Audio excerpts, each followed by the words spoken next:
ஐந்து கரத்தினை ஆனை முகத்தினை இந்தின் நிலம்பிரை போலும் மேற்றினை நந்தி மகந்தனை நாண கொழுந்தினை புந்தியில் வைத்தடி போற்றுகின்றேனே. மேஷராசி நேயர்களே, உங்களுக்கு மே மாதம் எப்படி இருக்க போகிறது என்று பார்ப்போம். மே மாதம் 15ஆம் தேதி வரை சுக்கிர பகவான் உங்கள் ராசிக்கு 2ஆம் இடமான ரிஷப ராசியில் ஆட்சி பெற்று சஞ்சரிப்பதால் சகல விதத்திலும் நன்மையை அடைய போகிறீர்கள். உங்கள் குடும்பத்திற்கும் கலஸ்திரஸ்தானத்திற்கும் அதிபதியான சுக்கிர பகவான் ஆட்சி பெற்று இருப்பதால் குடும்ப உறவில் சந்தோஷம் அடைவீர்கள். நண்பர்களாலும் கூட்டாளிகளாலும் ஆதாயம் பெறுவீர்கள். குடும்பத்தில் சுப நிகழ்ச்சிகள் நடந்தேறும். இது மட்டுமல்லாமல் உங்கள் ராசிநாதனான செவ்வாய் பகவான் மே மாதம் 10ஆம் தேதி முதல் உங்கள் ராசியிலேயே சஞ்சரிக்க போகிறார். ராசி அதிபதி ஆட்சி பெற்று சஞ்சரிக்க போவதால் உங்களின் மன தைரியம் அதிகரிக்கும். உடல் நலம் பெறும். அனைத்து விஷயங்களிலும் சாதகமான முடிவை பெறுவீர்கள். இந்த காலகட்டத்தில் நீங்கள் மேற்கொள்ளும் முயற்சிகளில் வெற்றிகளை காண்பீர்கள்.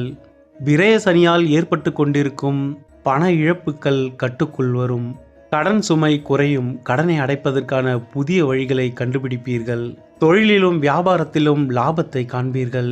மேஷராசிக்கு பூர்வ புண்ணிய ஸ்தானத்திற்கு அதிபதியான சூரிய பகவான் மாத தொடக்கத்தில் உங்கள் ராசியிலேயே உச்சம் பெற்று சஞ்சரிக்கிறார். மே மாதத்தின் தொடக்கத்தில் உங்கள் ராசிக்கு 5 மற்றும் 6ஆம் அதிபதிகள் ஒன்றிணைந்து உங்கள் ராசியிலேயே சஞ்சரிக்கின்றனர். உச்சம் பெற்று சஞ்சரிக்கும் சூரிய பகவானுடன் புத பகவான் சேர்ந்து சஞ்சரிப்பதால் புத ஆதித்ய யோகம் ஏற்படுகிறது. உங்கள் தொழில் மற்றும் வேலையில் முன்னேற்றத்திற்கு புதிய வழியை கண்டுபிடிப்பீர்கள். படிக்கும் மாணவர்கள் படிப்பில் சிறந்து விளங்குவீர்கள். பிள்ளைகளால் சில பிரச்சனைகளும் அதேபோல் ஆதாயத்தையும் அடைவீர்கள். உஷ்ணம் மற்றும் நரம்பு சம்பந்தப்பட்ட நோய்கள் ஏற்பட வாய்ப்புள்ளது. இந்த மாதத்தில் சூரிய பகவானும் செவ்வாய் பகவானும் உங்கள் ராசியில் சஞ்சரிப்பதால் பிறர் மீது ஆதிக்கம் செலுத்தும் குணமும் நீங்கள் சொல்வதை அனைவரும் ஏற்றுக்கொள்ள வேண்டும் என்ற எண்ணமும் அதிகரிக்கும். எனவே இந்த மாதம் வார்த்தைகளில் கோபத்தை குறைத்துக் கொள்வது நல்லது. வாக்கிய பஞ்சாங்கப்படி மே மாதம் 25ஆம் தேதி குரு பகவான் உங்கள் ராசிக்கு 3ஆம் இடத்திலிருந்து 4ஆம் இடத்திற்கு பயிற்சியாகிறார். வாக்கிய ஸ்தானாதிபதி உச்சமடைந்து உங்கள் ராசிக்கு 12ஆம் இடத்தில் உள்ள சனி பகவானை பார்வையிடுவது 7.5 சனி காலத்தில் இதுநாள் வரை நீங்கள் பட்டு வந்த கஷ்டங்கள் முடிவிற்கு வரும். மேஷராசிக்காரர்களுக்கு சகல விதத்திலும் நன்மை அளிக்கக்கூடிய ஓர் மாதமாகவே இம்மே மாதம் அமைகிறது. உங்கள் ராசிக்கு சுப கிரகங்களான செவ்வாய் பகவான், சூரிய பகவான், குரு பகவான் ஆகிய 3 கிரகங்களும் இம்மாதத்தில் ஆட்சி உச்சம் அடைவது உங்களின் தனித்திறமைகள் பளிச்சிட செய்யும். அனைவரும் உங்கள் பேச்சிற்கு கட்டுப்பட்டு நடப்பார்கள். நீங்கள் சொல்லும் வார்த்தை வேத வாக்காகும். இந்த இடத்தில் கேது பகவான் இருப்பதால் முடிவெடுப்பதில் தடுமாற்றமும் மனதில் சில குழப்பங்களும் இருந்து கொண்டே இருக்கும். ஆனால் சகலமும் உங்களுக்கு நன்மையாகவே முடியும். ரிஷபராசி நேயர்களே, உங்களுக்கு இந்த மே மாதம் எப்படி இருக்க போகிறது என்று பார்ப்போம். மாதத்தின் தொடக்கத்தில் உங்கள் ராசிநாதன் சுக்கிர பகவான் ராசியிலேயே ஆட்சி பெற்று சஞ்சரித்துக் கொண்டிருக்கிறார். சூரியன் மற்றும் புத பகவான் இருவரும் உங்கள் ராசிக்கு 12ஆம் இடமான மேஷ ராசியில் சஞ்சரிக்கின்றனர். குடும்பஸ்தானத்தில் குரு பகவானும் லாபஸ்தானத்தில் சனி பகவானும் சஞ்சாரம் செய்கின்றனர். இம்மாதம் உங்களுக்கு 90% நன்மைகள் நடைபெறும் மாதமாக அமைகிறது. உங்கள் குடும்பத்தில் லக்ஷ்மி கடாட்சம் மிகுந்து இருக்கிறது. பொன் பொருள் ஆபரண சேர்க்கை ஏற்படும். உங்கள் கையில் பணப்புழக்கம் இருந்து கொண்டே இருக்கும். அதேபோல் உங்கள் 12ஆம் இடத்தில் சூரிய பகவான் உச்சம் பெற்று இருப்பதால் வரவிற்கேற்ற விரயமும் இருந்து கொண்டிருக்கும். வீடு மண் மனை வாங்கும் யோகம் ஏற்படும். உங்களின் வாகனம் மற்றும் வீட்டின் மூலம் ஏதேனும் ஒரு செலவு இந்த மாதம் செய்ய வேண்டி வரும். குடும்ப உறவுகளின் மூலம் ஆதாயத்தை பெறுவீர்கள். ஏதேனும் ஒரு வகையில் இந்த மாதத்தில் உங்களுக்கு பண வருவாய் உண்டு. மாதத்தின் முற்பகுதி சுமாராக இருந்தாலும் உங்கள் ராசிக்கு சுப கிரகங்களான சூரிய பகவானும் புத பகவானும் இணைந்து ராசியிலேயே சஞ்சரிப்பதும் உங்கள் ராசிநாதன் குடும்பஸ்தானத்தில் சஞ்சரிப்பதும் உங்களுக்கு சகல விதத்திலும் நன்மையை ஏற்படுத்தும். குடும்பம் மற்றும் பிள்ளைகள் உடனான உறவு சிறப்பாக அமையும். கணவன் மனைவி இடையே திருமண வாழ்வு திருப்திகரமாக அமையும். மே மாதம் 10ஆம் தேதிக்கு மேல் செவ்வாய் பகவான் உங்களின் விரயஸ்தானமான மேஷ ராசியில் ஆட்சி பெற்று சஞ்சரிக்க போவதால் இம்மாதத்தில் விரய செலவுகள் நிச்சயம் உண்டு. அதேபோல் விரயத்திற்கு ஏற்றாற்போல் வருமானமும் வந்து கொண்டே இருக்கும். வேலை, தொழில், படிப்பு, சமூக வட்டாரம், நட்பு, கூட்டாளிகளுடனான உறவு என அனைத்தும் நல்ல முறையில் அமைகிறது. ராசிக்கு 4ஆம் இடத்தில் கேது பகவான் அமர்ந்திருப்பதாலும் சனி பகவான் 11ஆம் இடத்தில் இருந்து தன் 3ஆம் பார்வையாக உங்கள் ராசியை பார்ப்பதாலும் அலைச்சலும் உடல் சோர்வு மனசோர்வு இருந்து கொண்டே இருக்கும். உடல் நலத்தை கவனமாக பார்த்து கொள்ளுங்கள். தூக்கமின்மையால் உடல் உஷ்ணம் அதிகரித்து அவதிப்பட நேரிடும். வேலை தொடர்பான விஷயங்களுக்காக வெளியூர் அல்லது வெளிநாடு பயணங்கள் மேற்கொள்ள வேண்டி வரும். அதேபோல் உங்களின் தாயாரின் உடல் நலமும் பாதிக்கப்படும். சிறு தொந்தரவுகள் என்றாலும் அதற்கு சரியான மருத்துவ ஆலோசனை பெற்றுக்கொள்ளுங்கள்.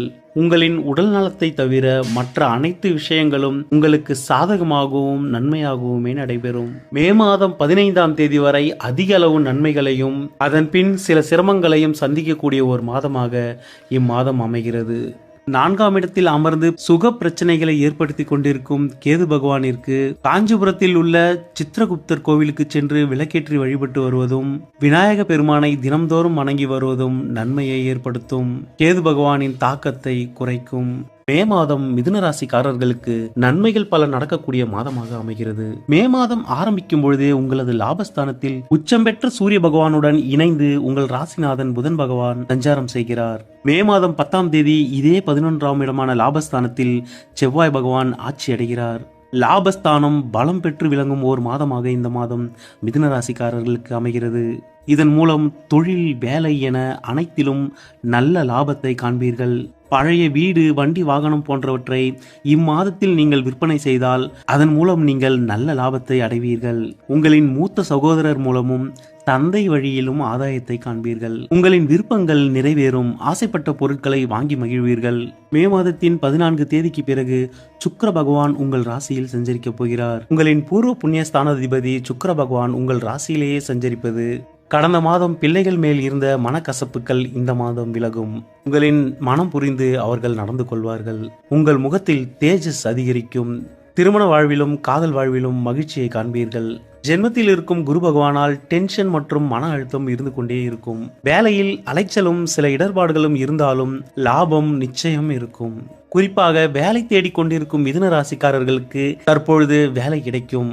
நீங்கள் எந்த வேலைக்காக அப்ளை செய்கிறீர்களோ அந்த வேலையும் நீங்கள் எதிர்பார்த்த ஊதியமும் கிடைக்கும். வீடு, மனை, நிலம் வாங்க திட்டமிட்டிருக்கும் மிதுன ராசிக்காரர்கள் இந்த காலகட்டத்தை சரியாக பயன்படுத்திக் கொள்ளுங்கள். பஞ்சாங்கப்படி இம்மாதத்தின் 25ஆம் தேதி உங்கள் ராசிக்கு 7 மற்றும் 10ஆம் இடத்திற்கு அதிபதியான குரு பகவான் உங்கள் குடும்பஸ்தானத்தில் உச்சம் பெற போகிறார். நீண்ட நாட்களாக திருமணத்திற்காக காத்திருக்கும் மிதுன ராசிக்காரர்களுக்கு இம்மாதத்தில் வரன் அமையும். சனி பகவான் உங்கள் ராசிக்கு 4ஆம் இடத்தை பார்வை செய்வதால் உடல் நலத்தில் மிகுந்த கவனம் செலுத்துங்கள். உங்கள் உடல் நலமும் உங்கள் தாயாரின் உடல் நலமும் பாதிக்கப்பட அதிக வாய்ப்புள்ளது. உங்கள் ராசிநாதன் இம்மாதம் 15ஆம் தேதிக்கு பிறகு உங்கள் ராசிக்கு 12ஆம் இடத்தில் மறைந்து சஞ்சரிக்க போகிறார். இதனால் உங்களுக்கு எவ்வித பாதிப்பும் ஏற்படாது. சுக்கிரனின் சஞ்சாரம் உங்கள் ராசியில் இருப்பதாலும் லாபஸ்தானாதிபதி ஆட்சி பெற்று லாபஸ்தானத்தில் அமர்ந்திருப்பதாலும் பொன் பொருள் சேர்க்கை, சொத்து சேர்க்கை, வியாபாரத்தில் லாபம், வேலையில் இருப்பவர்களுக்கு சிறப்பான முன்னேற்றத்தை கொடுக்கக்கூடிய ஒரு மாதமாக இம்மாதம் அமைகிறது.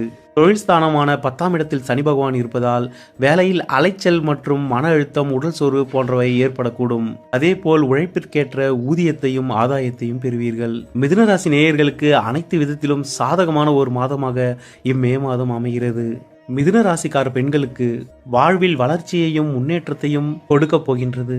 7ஆம் அதிபதி ராசியிலேயே சஞ்சரிப்பதாலும் குரு பகவானும் சுக்கிர பகவானும் இணைந்து உங்கள் ராசியில் சஞ்சரிக்க போவதால் உங்கள் வருங்கால கணவரை சந்திக்க போகும் ஓர் மாதமாக இம்மாதம் அமையப் போகிறது. மிதுன ராசி நேயர்களே, இறைவனின் துணை என்றும் உங்களுக்கு இருக்கட்டும். நன்றி.